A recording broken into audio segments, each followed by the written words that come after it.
Сәлем достар, мен бүгін чатылап печеньесін дайындаймын.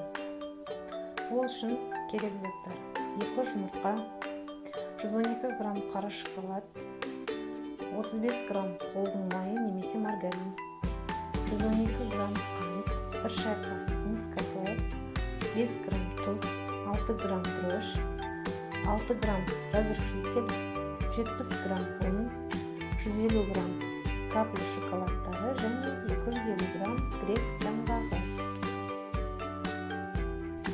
Құмшекер мен жұмыртқаны жақсылап миксермен араластырамыз.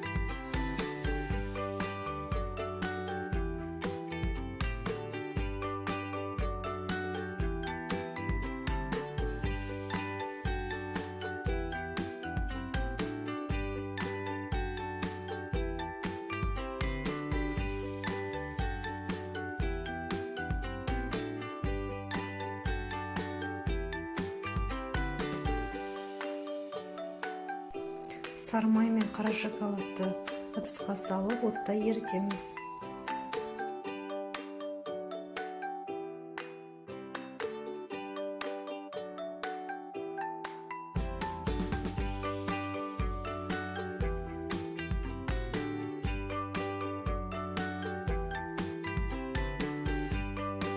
Жаңағы дайындап қойған жұмыртқа мен құмшекердің үстіне қалған заттарды қосып, барлығын араластырамыз.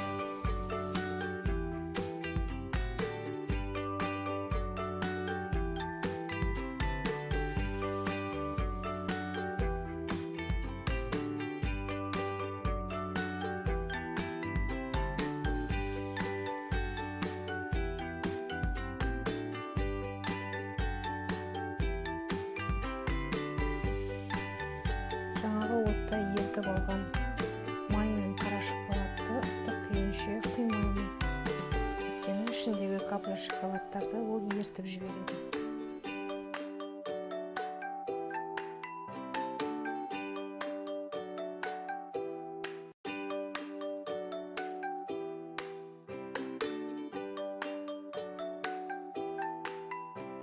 Араластырып болғаннан кейін формаға салып 165 градуста 10 минутта пісіріп аламыз.